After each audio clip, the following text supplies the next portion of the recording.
Chapter 5 binomial and multinomial distribution example 5.5। अच्छा, ये question बहुत ज़्यादा अहम है, बहुत ज़्यादा ज़रूरी है क्योंकि इसमें बहुत सारे कॉन्सेप्ट्स हैं जो आगे आने वाले बाकी सारे सवालों में हैं। तो इस क्वेश्चन को अगर आप अच्छे से कर लोगे तो बहुत सारे कॉन्सेप्ट आपके क्लियर हो जाएंगे और आगे क्वेश्चंस आसानी से हो सकेंगे। पहले तो क्वेश्चन की तरफ आते हैं। The probability that a patient recovers from a rare blood disease is 0.4 if 15 people are known to have contracted this disease. What is the probability that part A at least 10 survive? ठीक है, अभी हम सिर्फ part A को देखते हैं। इस question में क्या कह ये रहा है कि एक रेयर ब्लड डिजीज़ है, उसकी प्रोबेबिलिटी जो सरवाइव होने की है यानी सेहतमंद होने की, वो किसी को हो गया और वो सेहतमंद हो गया, उसकी प्रोबेबिलिटी है 0.4।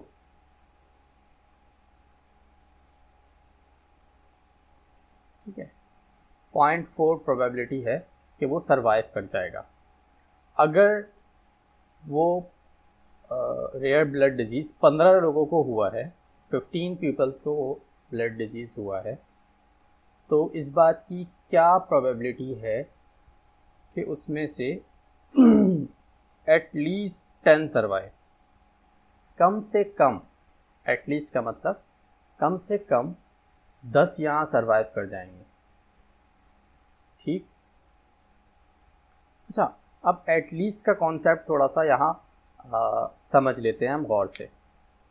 एटलीस्ट का मतलब कम से कम। एटलीस्ट को इस सिनेरियो में लेके देखते हैं, जैसे आप किसी दोस्त के साथ कुछ खाने के लिए गए, ठीक है, और 20 रुपये का बिल बना, बिल फर्ज चलें 15 रुपये का बिल बना,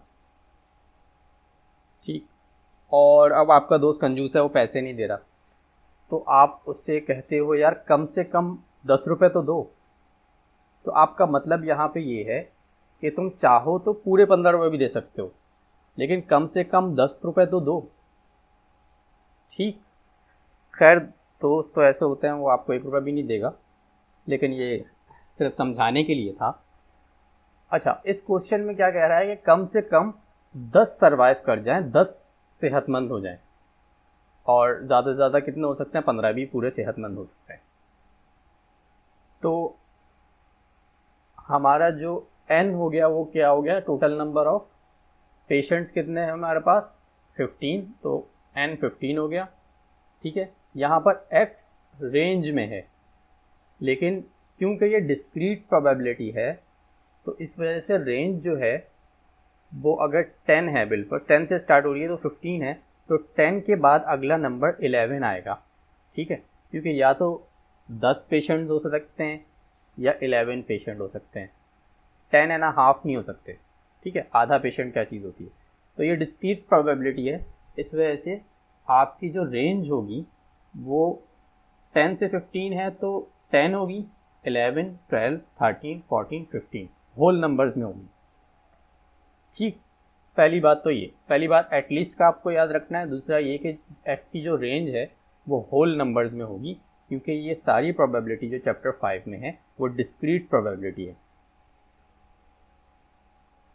मज़ीद आगे बढ़ते हैं, इस सवाल को सॉल्व करते हैं।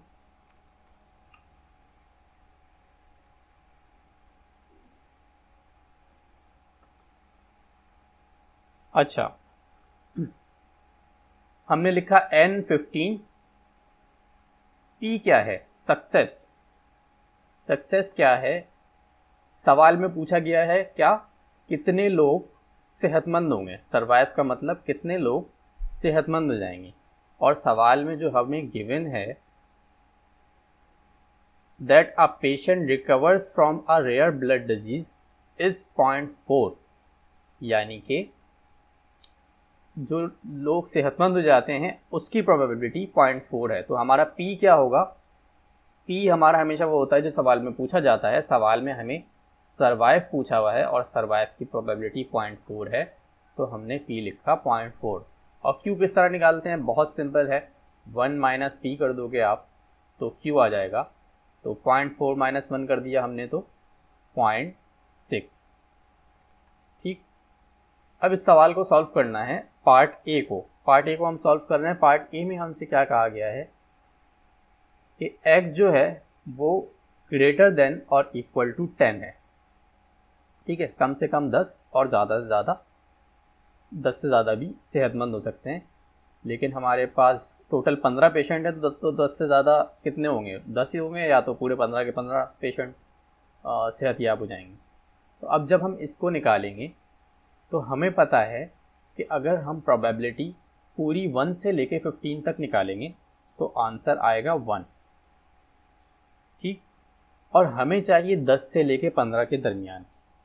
इसको समझते हैं दोबारा से।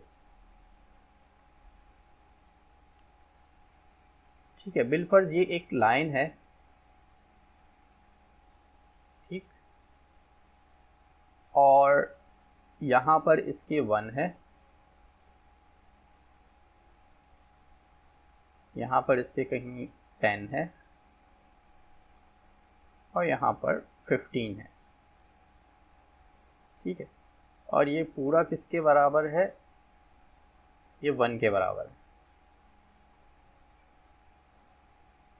ठीक, अब मुझे जो एरिया चाहिए, मुझे प्रोबेबिलिटी जो निकालनी है वो 10 से लेके 15 तक की प्रोबेबिलिटी निकालनी है। तो सिंपल है, कैसे निकालूंगा कि अगर पूरे की प्रोबेबिलिटी 1 है, ठीक है, और मुझे ये वाला एरिया चाहिए, तो मैं 1 में से अगर इस वाले एरिया को माइनस कर दूंगा, टोटल कितना है 1 है, और 1 में से इस वाले एरिया को माइनस कर दिया मैंने, तो जो मुझे बचेगा वो ये होगा, ये पार्ट मुझे मिलेगा 10 से लेकर 15 तक का। अब यहाँ पर ये क्वेश्चन आ सकता है कि मैं डायरेक्ट 10 से 15 तक क्यों नहीं निकाल सकता।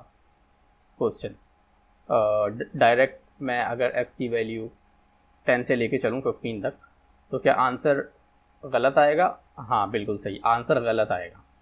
हमें ओवरऑल सबको लेना पड़ेगा, तभी आंसर हमारा सही आएगा। 1 से लेके 15 तक की पूरे की प्रोबेबिलिटी क्या है, 1 है। ठीक है, उसमें से हम 0 से स्टार्ट होती है प्रोबेबिलिटी डिस्क्रीट के अंदर। 0 से लेके 15 तक सबकी प्रोबेबिलिटी क्या है, 1 है, और उसमें से 0 में से 9 अगर मैं माइनस कर दूं तो मुझे क्या मिलेगा, मुझे मिलेगा 10 से लेके 15 तक। इस सिनेरियो को हम यहाँ लेके चल रहे हैं। ठीक है, 1 minus probability x less than 10।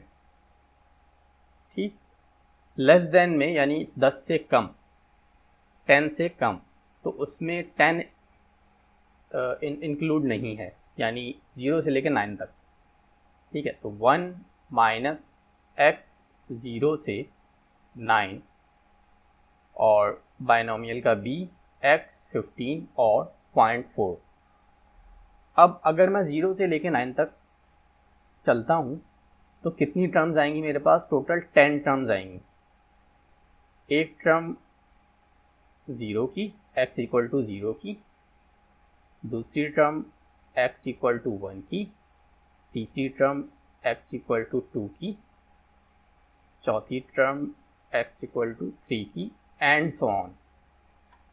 ये 9 टाइम्स ये चलता रहेगा। ठीक है, और जब आप इसे फॉर्मूला ड्राइव करोगे तो फॉर्मूला क्या होता है, n combination x p power x q power n minus x। तो ये सेकंड जब स्टेप में आएंगे तो इसी तरीके से 0 से लेके 9 टाइम्स ये फॉर्मूला खुलेगा। ठीक है, तो ये हमारी जो सॉल्यूशन है ये बहुत ज़्यादा लेंथी हो जाएगा, और इसमें गलती किसी एक सम में भी अगर आपने गलती की, किसी एक सम में भी अगर आपने गलती की तो पूरा गलत हो जाएगा आंसर आपका। ठीक है, और टाइम भी बहुत कंज्यूम होगा, पेपर में हमारे पास इतना टाइम नहीं होता। तो सिंपल जो है इसको हम किस तरीके से सॉल्व करेंगे इसे देख लेते हैं। ठीक है, कैसियो का कोई भी साइंटिफिक कैलकुलेटर है आपके पास, वैसे अगर आपके पास कैसियो क्लासविज 991EX हो तो बहुत अच्छा है, उसमें ये सवाल बहुत आसानी से सॉल्व हो सकता है। तो दो सवाल हैं दो तरीके हैं इस सवाल को सॉल्व करने के। पहले मैं देख लेता हूँ, मैं बता देता हूँ जो नॉर्मल कैलकुलेटर है उसमें कैसे होगा। ठीक, यहाँ x के ऊपर समीशन का बटन है तो हम शिफ्ट समीशन करेंगे। ठीक, पहले x की वैल्यू लिख देते हैं। x की वैल्यू हमारे पास क्या आ रही है, यहाँ पर x की वैल्यू है 0 से लेके 9 तक, तो x 0 लिखा हमने और 0 से लेके 9 तक। उसके बाद फॉर्मूले पे आ जाते हैं। ठीक है, फॉर्मूला हमारा ये है n कॉम्बिनेशन x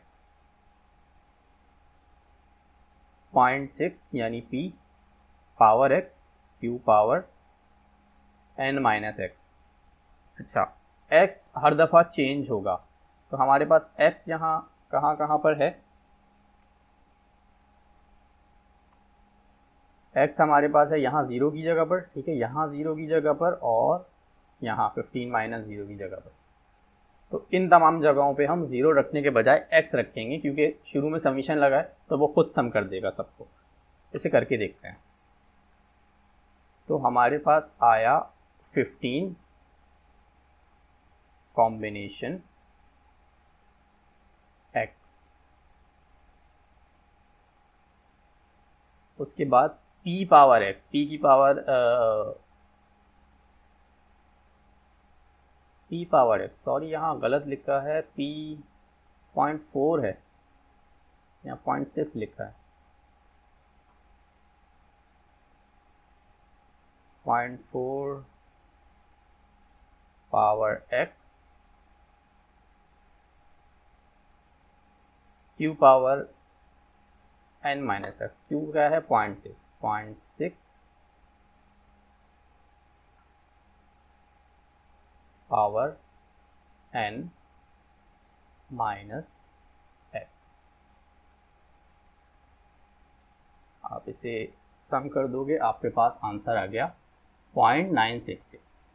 ठीक, यानी 0 से लेके 9 तक की जो प्रोबेबिलिटी आपके पास आई वो आई 0.966।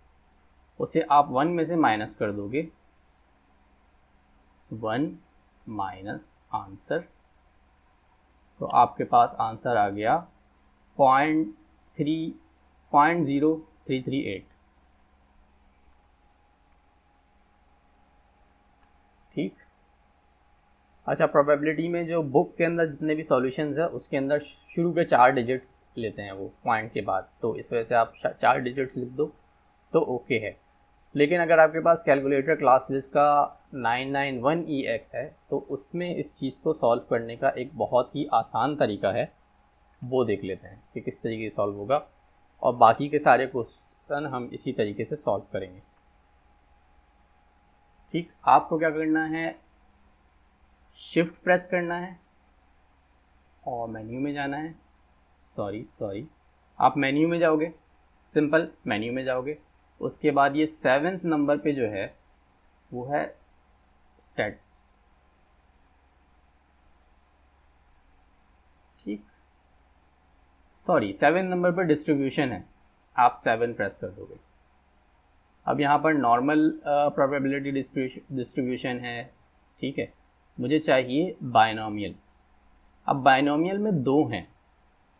ठीक, अगर आप इस मेन्यू को नीचे करोगे तो बायनोमियल में 2 हैं, एक बायनोमियल प्रोबेबिलिटी डिस्ट्रीब्यूशन सिंपल है और एक बायनोमियल प्रोबेबिलिटी डिस्ट्रीब्यूशन कंटिन्यूस है, CD जिस पे लिखा है। इसका मतलब ये कि अगर आपको x की वैल्यू रेंज में गिवन हो, यानी 0 से 10, और इस सिचुएशन में हमारे पास 10 to 15, तो आप यहाँ बायनोमियल कंटिन्यूस लोगे। ठीक है, बायनोमियल CD। बायनोमियल PD तब लोगे जब x की वैल्यू सिर्फ कोई एक हो, कांस्टेंट हो, यानी 5 है x की वैल्यू बिल्कुल, तो हम बायनोमियल PD पे करेंगे, वरना बायनोमियल CD।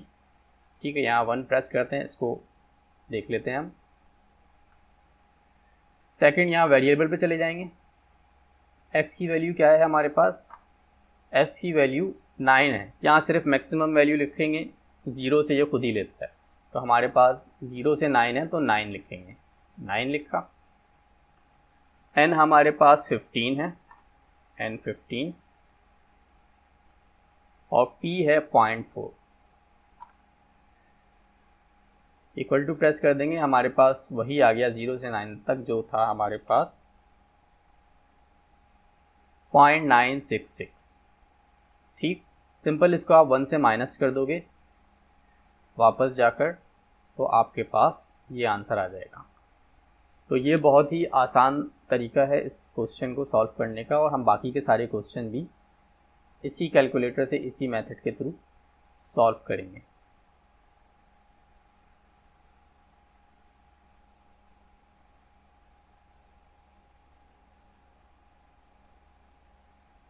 ठीक ठीक, अच्छा, इसका पार्ट बी भी है, पार्ट सी भी है, उसे भी सॉल्व कर लेते हैं।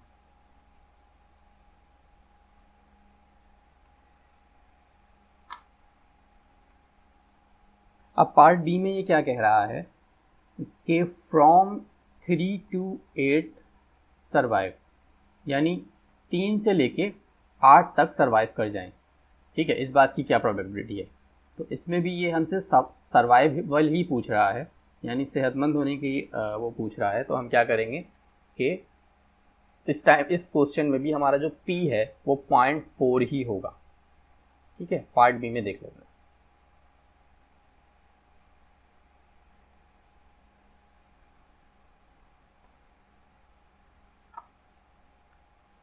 प्रोबेबिलिटी हमसे क्या पूछ रहा है, 3 से लेके 8 तक। ठीक है, 3 से लेके 8 तक जो पेशेंट्स हैं वो सर्वाइव कर जाएं। तो हम क्योंकि डायरेक्ट 3 से 8 सॉल्व नहीं करेंगे, आंसर गलत आएगा, तो हमें 0 से लेके चलना होता है। तो यहाँ पर भी वही मेथड अप्लाई करेंगे कि 0 से लेके 8 तक की पूरी प्रोबेबिलिटी हम निकालेंगे, और उसमें से 0 से 2 तक माइनस कर देंगे, तो हमारे पास जो आंसर बचेगा वो बचेगा 3 से लेके 8 तक का। ठीक, इसको दोबारा मैं एक दफ़ा चार्ट पर समझा देता हूँ।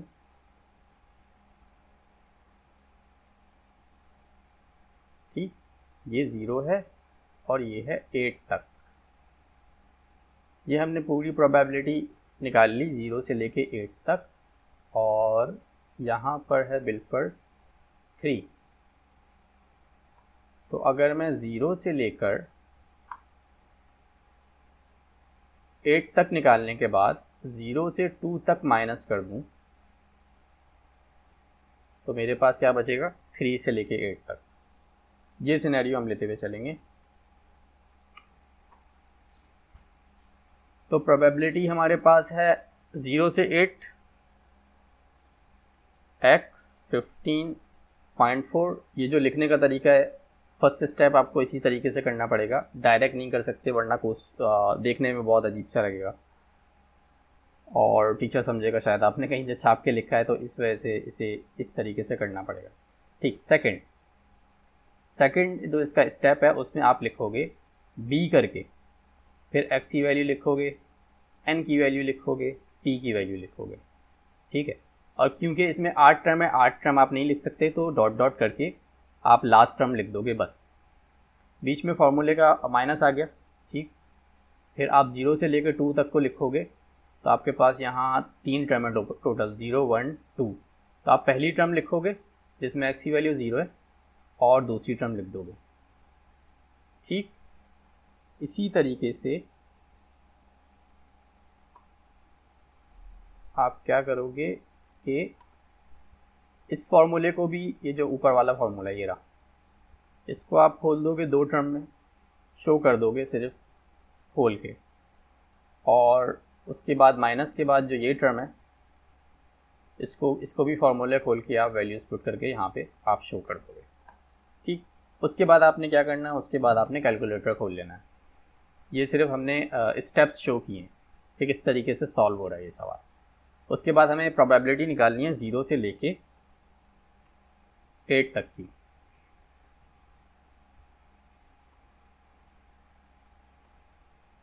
ठीक है, आप मेन्यू में गए, 7 प्रेस किया, बायनोमियल डिस्ट्रीब्यूशन में हमारे पास कंटिन्यूस है। 1 प्रेस किया, वेरिएबल प्रेस करेंगे 2।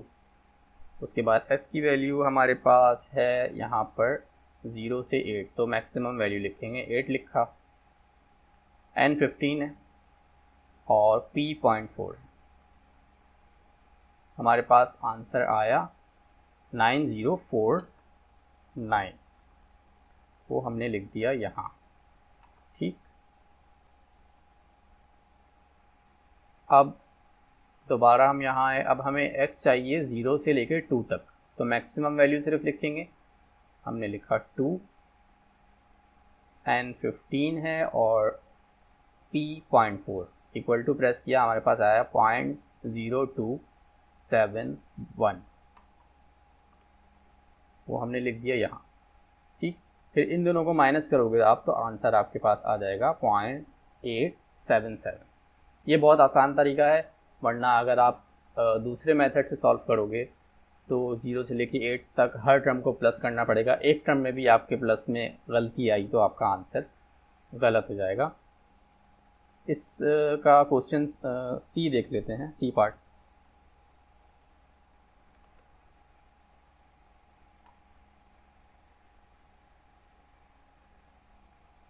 पार्ट सी में ये कह रहा है एग्जैक्टली 5 सर्वाइव।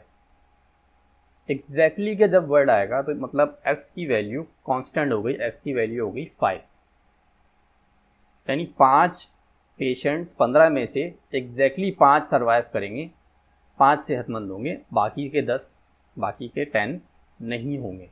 तो इस सूरत में अब आप क्या करोगे कि x इक्वल टू 5 लोगे।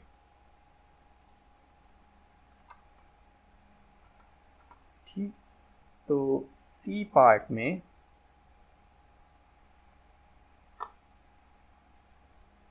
पार्ट सी में x है 5, लिखा b x n p equal to n combination x p power x q power n minus x। इसमें क्योंकि x की वैल्यू सेम है तो आप बहुत आसानी के साथ इसको सॉल्व कर सकते हो किसी भी कैलकुलेटर में सिंपल तरीके से, वरना उस तरीके से भी सॉल्व हो सकता है जिस तरीके से हम पहले इसको सॉल्व करते रहें। पहले नॉर्मल वे देख लेते हैं।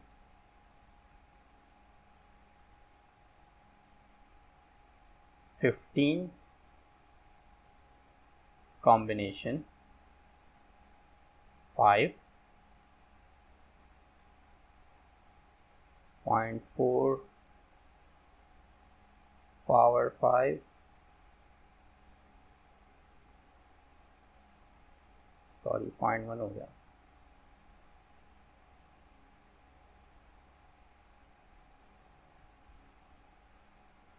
0.6 पावर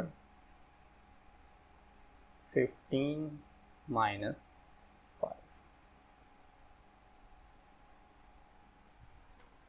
ठीक, सिंपल आपके पास आंसर आया 0.185।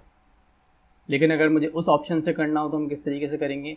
आपने मेन्यू प्रेस किया, फिर 7 प्रेस किया। अब यहाँ पर x की वैल्यू कांस्टेंट है, x की वैल्यू 5 है, रेंज में गिवन नहीं है। ठीक, तो हम क्या करेंगे कि अब बायनोमियल प्रोबेबिलिटी डिस्ट्रीब्यूशन लेंगे, कंटिन्यूस नहीं लेंगे।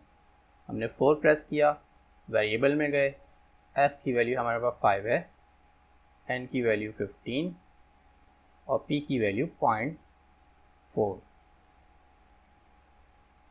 इस तरीके से भी हमारे पास 0.185 आंसर आया। ठीक, ये क्वेश्चन लेंथी था क्योंकि इसमें सारे कॉन्सेप्ट समझाने थे। अब आपके सारे क्वेश्चन कॉन्सेप्ट बेहतर हो गए होंगे उम्मीद है, तो आगे क्वेश्चन जल्दी करेंगे, उसमें इतना टाइम कंज्यूम नहीं करेंगे।